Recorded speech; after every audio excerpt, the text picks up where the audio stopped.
اختر نے کچھ سوچنے کے بعد رک کر مہنور کی طرف دیکھا۔ جب بندے پر یہ اسٹیج آ جائے تو پھر اسے اس کے حال پر چھوڑنا بہتر ہوتا ہے۔ باؤ صاحب کم عقل نہیں، نہ ہی ان کی نظر کوہتا ہے، لیکن جو کچھ بھی ان کے لیے غیر متوقع تھا اس کی گہرائی میں جانے کے بجائے اس سے گھبرا گئے، آنکھوں میں آنکھیں ڈالنے کے بجائے نظریں چرا گئے۔ جس شخص کے لیے میں ان سے شروع سے کہتا چلا آ رہا تھا کہ اس پر شک نہ کیجیے گا، اسی کے بارے میں مشکوک ہو گئے، بس پھر فقیر کو پیچھے ہٹے بنا کوئی چارہ نہ تھا۔ میں بہت عقل مند نہیں ہوں سائیں صاحب، مہنور نے سر جھکاتے ہوئے کہا، میری سمجھ میں آپ کے علم اور مصروفیت کی باتیں شاید نہ آ رہی ہوں۔ عقل اور نظر کے پردے انسان کے تجربہ گاہیں، نور فاختہ کی جھونپڑی، شربت کے پیالے، ہو سکتا ہے یہ کوئی ایسی کوڈ ورڈ ہوں جنہیں ڈی کوڈ کرنا میرے لیے ممکن نہ ہو، لیکن میرے پیش نظر سب سے اہم بات صرف ایک ہے، میں ہر حال میں ساتھ کے لیے سلامتی چاہتی ہوں۔ میں کبھی نہیں چاہوں گی کہ مجھے پتہ چلے وہ کسی مشکل میں پھنس گیا ہے، جبکہ آپ کی باتوں کو سن کر جو مطلب میری سمجھ میں آ رہا ہے وہ یہی ہے کہ وہ یا تو کسی بہت بڑی مشکل کا شکار ہو چکا ہے یا ہونے والا ہے۔ اس کی آنکھوں میں آنسو بھر آئے۔ میں نہیں جانتی وہ کس سے بدگمان ہوا، میں نہیں جانتی وہ کس سے بھاگ رہا ہے، میں بس اتنا جانتی ہوں کہ وہ کسی بھی جگہ ہے، کسی بھی حال میں ہے۔ میرے دل کی ہر دھڑکن اس کا نام لے کر دھڑکتی ہے اور میں اپنی اس کیفیت کے ہاتھوں مجبور ہوں۔ اس کی آواز بھرانے لگی۔ فقیر سب جانتا ہے بی بی صاحب، آپ اس کے سامنے اپنا دل کھول لو چاہے نہ کھولو، فقیر سب جانتا ہے، آپ کی اس کیفیت کے ہاتھوں مجبور ہوں۔ اس کی آواز میں اپنی اس کیفیت کے ہاتھوں مجبور ہوں، اس کی آواز بھرانے لگی۔ فقیر سب جانتا ہے بی بی صاحب، آپ اس کے دل، اختر نے سر ہلاتے ہوئے کہا، تو بس پھر میں آپ کی منت کرتی ہوں۔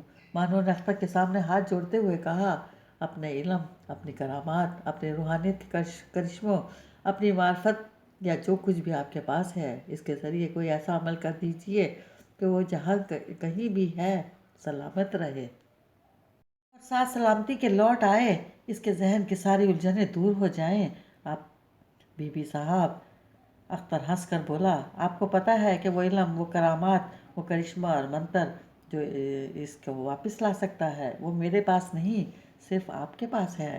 نہیں سائیں جی، میں جانتی ہوں کہ اس دنیا میں میری زندگی میں اس کا کوئی کردار ہے نہ ہوگا، کیونکہ جس کو اپنے مقدر کا ستارہ سمجھتا ہے وہ اونچائیوں میں چمکتا ہے، میری طرح زمین کے گرد کے ذروں میں نہیں رلتا۔ لیکن میں اپنے دل کا کیا کروں جو ہر حال میں صرف اس کا نام لیتا اور اس کا نام لے کر جیتا ہے۔ مہنور کو لگا اختر فقیر اس شخص کے سامنے اپنے دل کی کیفیت بیان کرنے میں کوئی حرج نہیں تھا۔ آپ کے اس بے غرض جذبے نے ہی تو اس کا ڈھال بننا ہے بی بی صاحب، اختر نے کہا، لیکن باؤ صاحب کی تشکیق نے ان کے راستے کے چھوٹے چھوٹے پتھروں کو اکٹھا کر کے جو کوہ گراں ان کے سامنے کھڑا کر دیا ہے، اس کے سامنے ان کی پیش قدمی رک جائے گی۔ وہ رک گئے تو انہیں محسوس ہوگا کہ خود بھی کوہ گراں بن چکے ہیں۔ اس کیفے سے اس وقت تک چھٹکارا ممکن ہے جب تک اپنے ذہن کی گرفتیوں کو نہ سلجھائیں گے۔ آپ اپنے بے غرض جذبے کی مالا جپتی رہیے، بہت ممکن ہے آپ کی یہ تسبیح ہی باؤ صاحب کو دوبارہ اپنے راستے پر واپس لے آئے۔ مہنور نے بے یقینی سے اختر کی طرف دیکھا، وہ سر ہلاتے ہوئے مسکرا رہا تھا، پھر اس نے آنکھیں بند کر کے گڑگڑی کی منہ میں دبا لی۔ استبل کے قریب رکھے بینچوں میں سے ایک بینچ پر وہ کب سے اکیلا بیٹھا تھا۔ اس کا دوست، اس کا غمگسار محمد رضوان الحق اسی صبح اس سے رخصت ہو کر واپس گیا تھا اور اس کے جانے کے بعد اس پر اداسی کی ایک نہ ختم ہونے والی کیفیت طاری تھی۔ اس کی نظروں کے سامنے پہلے زمین کے ایک وسیع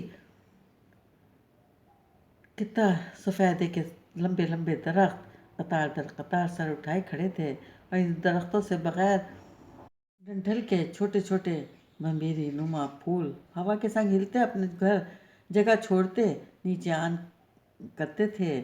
اس کے دیکھتے ہی دیکھتے ایسے انگنت پھول نیچے گرے اور یہاں وہاں اپنے مخصوص خوشبو بکھیرتے بکھر گئے۔ بندے کا دارو بندہ ہی ہوتا ہے، اس نے ایک لمبے وقفے کے بعد پہلو بدلتے ہوئے سوچا، پھل پھول جانور پرندے تو بس دیکھنے کے اور مصروف رہنے کے بہانے ہیں، بندہ جناوروں سے اور پھل بوٹوں سے گلا باتیں نہیں کر سکتا۔ سوچتے سوچتے اسے لطیف مالی یاد آ گیا، جو پودوں کی کٹائی کرتے ہوئے بیلوں کو دیواروں پر چڑھانے کے لیے ان کے سروں کو باندھتے ہوئے ان سے باتیں کیا کرتا تھا۔ اللہ بخشے چاچا لطیف بڑھیا باتاں کرتا تھا، کہتا تھا یہ پودے، یہ درخت، یہ پتے اور پھول میرے بچے ہیں، میں ان سے اپنے دل کی باتیں کرتا ہوں۔ بڑا قسمت والا تھا، ان سے ہی گلا باتیں کر کے فارغ ہو جایا کرتا تھا۔ میرے جیسا بندہ تو اپنے جیسا بندہ ہی ڈھونڈتا رہ جاتا ہے دل کے ہوا دکھ نکالنے کے لیے۔ اس نے اپنے حالت پر افسوس کرتے ہوئے سر ہلایا۔ پھر یہ بھی بڑی عجیب بات ہے کہ سارا فارم ہاؤس اللہ خیری صلاح آباد ہے، بندوں کی تو کوئی کمی نہیں ہے۔ ادھر پر وہ ایک بندہ نہیں ملتا جس کے آگے میں اپنے دل کی دکھ پھول سکوں۔ واہ بھائی رضوان الحق، کیا تھا جو 4 دن اور نکال جاتے، میرا دل لگا رہتا، ورنہ باقی کی حیاتی اب میں نے تو بندہ ہی ڈھونڈتے پھرنا ہے دل کی بات کرنے کے لیے۔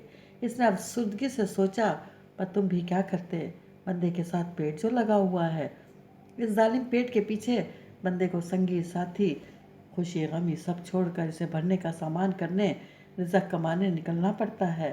اچھا کیا جو تم میرے روکنے پر نہیں رکے، کہیں جو نوکری سے جواب ہو جاتا تو تم کیا کرتے؟ وہ اپنے ذہن کو کسی ایسی سوچ سے بچانے کے لیے جو اسے مزید غمزدہ کرنے کا باعث بن سکتی تھی، اوٹ پٹانگ باتیں سوچتا چلا جا رہا تھا۔ اسی دم اسے محسوس ہوا کہ اس کے پیچھے املتاز کے جھنڈ سے خشک پتوں پر چلتا کوئی دم بدم اس کے قریب آ رہا ہے۔ چلو جی، آ گیا ماسٹر کمال۔ اس نے قدموں کی آہٹ سن کر دل میں سوچا، ابھی کہے گا کھاری پتر چل جا کر ڈیری کی خبر لے، ساری نسلی بھینسیں دودھ دینا چھوڑ گئی ہیں، کلیکشن والے شکایت کرتے ہیں، تو چل تھوڑا پیار پوجا کر، تیرا ہاتھ پہچانتی ہیں، ہاں پہ سیدھی ہو جائیں گی۔ اس نے ایک بار پھر سر جھٹکا، جیسے کھاری نہ ہو بڑا پیر ہو گیا، جس کا ہاتھ پھر گیا تو بھینس آپ سیدھی ہو جائیں گی۔ اس کے کان قریب آتے قدموں کی آہٹ پر لگے تھے اور ماسٹر کمال کی آواز کا منتظر تھا، مگر چند لمحوں بعد اسے احساس ہوا کہ جو کوئی بھی عقب سے قریب آ رہا تھا وہ اس کے بالکل ساتھ اسی بینچ پر آ کر بیٹھ گیا تھا۔ لے اب ماسٹر گلا کر کے کجی مارے گا، ویلا فارغ بیٹھا رہتا ہے، کھاری نکما ہو گیا ہے۔ اس کا دل دھڑکنے لگا، کیا بات ہے، تم ادھر کیوں بیٹھے ہو، وہ بھی اکیلے؟ میں ہر جگہ تمہیں ڈھونڈتی پھر رہی تھی۔ ماسٹر کمال کی بیٹھی ہوئی آواز کے بجائے ایک مانوس نسوانی آواز اس کے کان میں پڑی، سعدیہ باؤ۔ اس نے چونک کر دیکھا اور بدک کا قدرے دور ہٹ گیا۔ اور تم نے یہ اپنا حلیہ کیا بنایا ہوا ہے کھاری، اتنے میلے کپڑے اور یہ ٹوٹی ہوئی چپل، لوگ کیا کہیں گے کھاری؟ کو اپنے کپڑوں کا بھی ہوش نہیں؟ چلو اٹھو، اپنے کوارٹر میں چلتے ہیں، میں تمہیں کپڑے نکال کر دیتی ہوں، نہا دھو کر کپڑے بدلو، صاف ستھری ٹوپی پہنو۔ ابا جی کہہ رہے تھے کھاری سے کہنا آج جمعہ پڑھنے ضرور آئے، پتہ ہے آج ابا جی کے جمعے کے خطبے کے لیے میں نے اور اماں نے خود انہیں تیاری کروائی ہے۔ چلو اٹھ جاؤ، وقت نکل جائے گا، پھر ابا جی ناراض ہوتے رہیں گے، میں نے تمہیں ان کا پیغام نہیں دیا۔ وہ جیسے کہیں گئی ہی نہیں تھی، وہ ایسی تھی جیسے اس کے اور وہ کھاری کے درمیان کوئی فاصلہ ہی نہیں تھا۔ کھاری نے بے یقینی سے ایک بار سعدیہ کو دیکھا اور ایک بار خود اپنے حلیے پر نظر ڈالی۔ چلو نا، اب اٹھ جاؤ، جماعت کھڑی ہو جائے گی تو پہنچو گے، ابا جی نے بڑا سخت ناراض ہو جانا ہے۔ سعدیہ نے اس کا بازو کھینچ کے اسے اٹھانا چاہا۔ یا قسمت، یا نصیب، محمد رضوان الحق نے کھاری سے رخصت ہوتے ہوئے کہا تھا۔ قسمت بھی کھل گئی بھائی رضوان الحق، نصیب بھی کھل گیا۔ کھاری نے اچھلتے دل کے ساتھ رضوان الحق کو تصور میں مخاطب کیا۔ اس کے ارد گرد چھائی تنہائی، مایوسی، سناٹا اور اداسی یکدم چھٹ گئے تھے۔ اس کا دل خوشی کی ایک انوکھی لہر سے سرشار ہونے لگا تھا۔ اس کے چہرے پر سرخی پھیلی اور مسکراہٹ بھی۔ آپ نے سعدیہ باؤ آنے سے پہلے مینوں بتایا ہی نہیں، اس نے اپنی کیفیت پر قابو پاتے ہوئے کہا۔ اس کا دل پھر بھی بلیوں اچھل رہا تھا۔ کیسے بتاتی؟ وہ اس سے ایک قدم آگے چلتی ہوئی بولی۔ نہ تمہارے پاس کوئی فون تھا نہ میرے پاس۔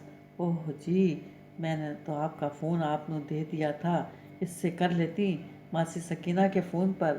کھاری چلتے چلتے رک گیا۔ میں نے وہ فون پھینک دیا تھا۔ وہ مڑ کر اس کی طرف دیکھتے ہوئے بولی۔ اب تم سادہ فون خریدنا جس پر کوئی گانا نہ سنا جا سکے۔ اچھا جی، کھاری بھنچکر گیا۔ ٹھیک ہے جی۔ اس نے سعادت مندی سے سر ہلایا۔ سادہ رخ بدل کر ایک مرتبہ پھر سے آگے چلنے لگی۔ اس کے پیچھے چلتے ہوئے سفید کاٹن کی سادہ شلوار پر آسمانی پھولدار کاٹن کی قمیض اور سوتی دوپٹے میں ملبوس اپنے غیر متوقع خود طور پر واپس آئی زوجہ کو دیکھ رہا تھا، جس کے ظاہر میں اسے شادی کر کے بعد والا کوئی پرانا رنگ نظر نہیں آ رہا تھا۔ آج لگتا ہے کہ یہ بہن جیدی بیٹی ہے، اس نے سوچا۔ بدری بدری لگتی ہے، جتنا بھی بدل جائے یہ کدھر مولوی جی کی بیٹی نہیں لگ سکتی۔ بیچارے بہن جی، بڑا حوصلہ ہے۔ ساتیا باؤ تے ابا جی کتنے مولوی جی، بڑا جگرا پایا ہے بہن جی نے۔ توبہ توبہ، وہ اپنی دھن میں آگے بڑھ رہا تھا۔ میں نے کہا تھا نا، یہ شخص کچھ نہیں جانتا، محض شعبدے باز ہے۔ مانور نے اختر کی جھونپڑی سے باہر آنے پر ابراہیم نے تیزی سے اس کی طرف آتے ہوئے کہا۔ اس بار بھی وہ انگریزی زبان میں بات کر رہا تھا۔ مانور نے باقی کے علاوہ سے لے کر دور تک جاتی انسانی قطار کو دیکھا۔ وہ اپنے سامنے سلور کی پلیٹیں اور کٹورے رکھے انہماک سے کھانا کھانے میں مشغول تھے۔ آج اس نے سچی کے انداز کا ثابت مرغ بنا رکھا ہے، کٹی سرخ مرچ اور کٹائی والا، اور میں نے اس سے لذیذ لنگر پہلے کبھی نہیں کھایا۔ ابراہیم نے سوتی رومال سے گیلے ہاتھ خشک کرتے ہوئے اسے بتایا۔ غالباً وہ لنگر کھانے سے فارغ ہو گیا، ہاتھ دھونے کے بعد ادھر آیا تھا۔ یہ ایک نایاب کک ہے، میں نے اسے اپنے ریسٹورنٹ کے کچن میں جاب کی آفر بھی کر دی ہے، لیکن یہ نہیں مانا۔ اسے اسلام آباد کی ایلیٹ کلاس کے لیے کھانا بنانے سے زیادہ یہاں اس اجاڑ بیابان میں لنگر پکانے میں دلچسپی ہے۔ اور تم نے اس سے کہا تھا کہ کیا یہ آوارہ کتوں، بھیڑوں اور ہوا میں اڑتی اندھی چمگادڑوں کے لیے لنگر پکا رہا ہے؟ تم اس کا مذاق اڑا رہے تھے۔ ابراہیم کچھ ہی دیر پہلے مانور کا لہجہ درست ہوا۔ وہ کچھ نہ بولا۔ اب چلیں ابراہیم، دیر ہو رہی ہے۔ مانور نے دھوپ کا چشمہ آنکھوں پر لگایا اور گاڑی کی طرف چلنے لگی۔ اگر آپ برا نہ مانیں بی بی، تو فقیر کا لنگر کچھ ضرور لیں۔ یہاں نہیں کھانا چاہتی تو ساتھ لے جائیے۔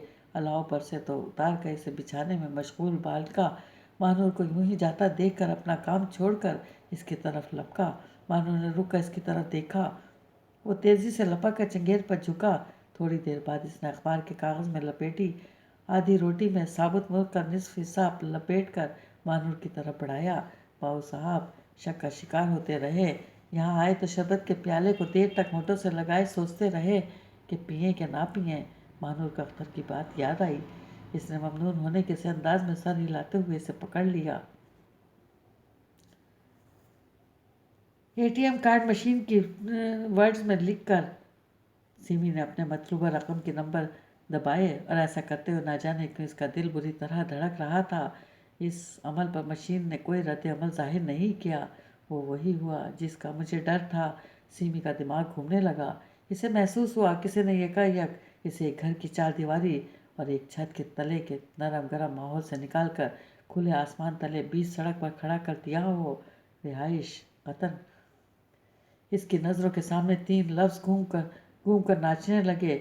ان الفاظ کے اندر سے دن میں بھی تارے نظر آ رہے تھے۔ اس نے گھبرا کر اپنی آنکھوں پر لگا چشمہ اتار کر اس کے شیشے اپنے اسکارف سے صاف کیے، اور چشمہ دوبارہ لگا کر اس بے جان مشین کی طرف دیکھا جو اپنے پیٹ میں کڑکڑاتی نقدی لیے استعداد تھی۔ اسے مشین کے بٹنوں کے اوپر سرخ رنگ الفاظ چلتے نظر آئے۔ اپنا پاس ورڈ داخل کریں۔ مشین اس سے مطالبہ کر رہی تھی۔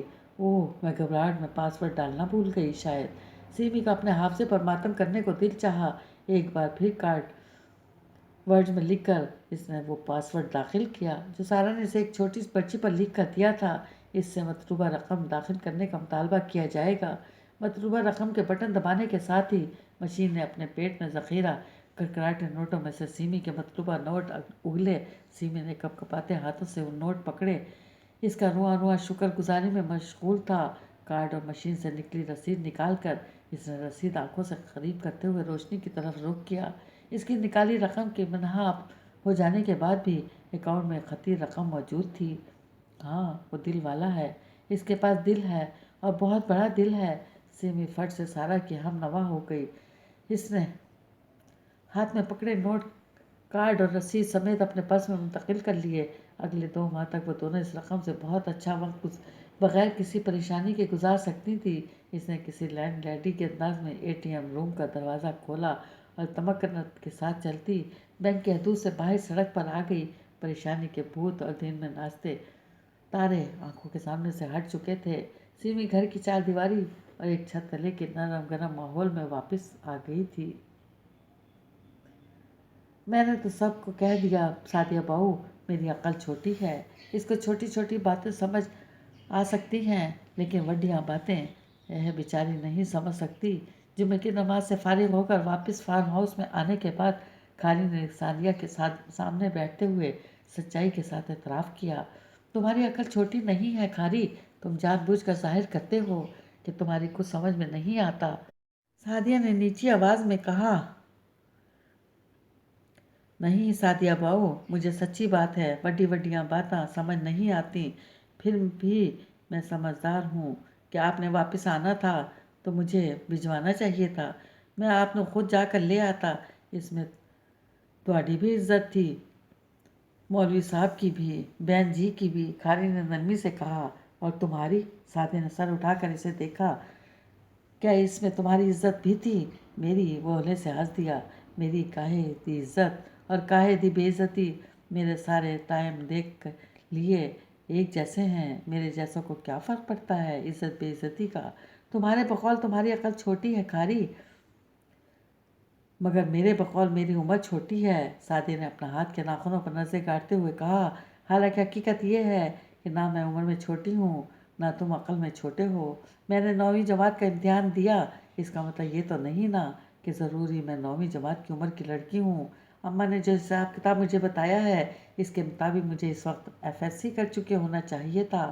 شاید اگر میں سیدھے سادے عمر کے مطابق پڑھ رہی ہوتی اور میرے ماں باپ کے پاس توفیق ہوتی تو میں ڈاکٹری کے پہلے سال میں ہوتی، لیکن اماں ابا جی کی خواریوں اور مجبوریوں کی وجہ سے آج لوگوں کے خیال میں 10ویں جماعت کی عمر کی لڑکی ہوں۔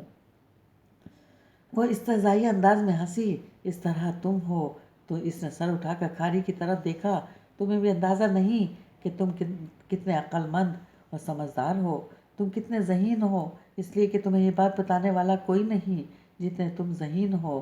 اگر حالات تمہارے حق میں ہوتے آج تم کہیں نہ کسی میدان میں بڑا نام کما رہے ہوتے۔ تمہاری ذہانت اس فارم ہاؤس کی 4 دیواری کے اندر پل بڑھ کر جوان ہوئی۔ بھینس چارہ، دودھ، سبزیاں، پھل پھول، ٹرک اڈا کراتے اور ان لوڈ کراتے وقت گزر گیا۔ پھر بھی تم نے یہ نکتہ سمجھ لیا کہ خیریت اسی میں ہے کہ جتنی باتیں تمہاری سمجھ میں آتی ہیں انہیں ظاہر نہ ہونے دیا جائے اور ایک کم عقل جاہل کا سا انداز اپنائے رکھا جائے۔ یہ بھی تو تمہاری ذہانت کی اعلیٰ مثال ہے نا۔ سعدیہ افسردگی سے مسکرائی اور اس نے تائید طلب نظروں سے کھاری کی طرف دیکھا۔ اور نہیں جی بات سعدیہ بہو، میں اتنی عقل والا ہوتا تو پکا یہ کیوں سمجھ لیتا کہ آپ اب کبھی واپس نہیں آؤ گے۔ میں نے تمہارے ساتھ نکاح جوہر صاحب کی زور زبردستی میں آ کر کیا تھا، اور بہن جی کے جوڑے ہاتھ کھولنے کے لیے بھی تو اس نے سر جھکا کر اعتراف کیا۔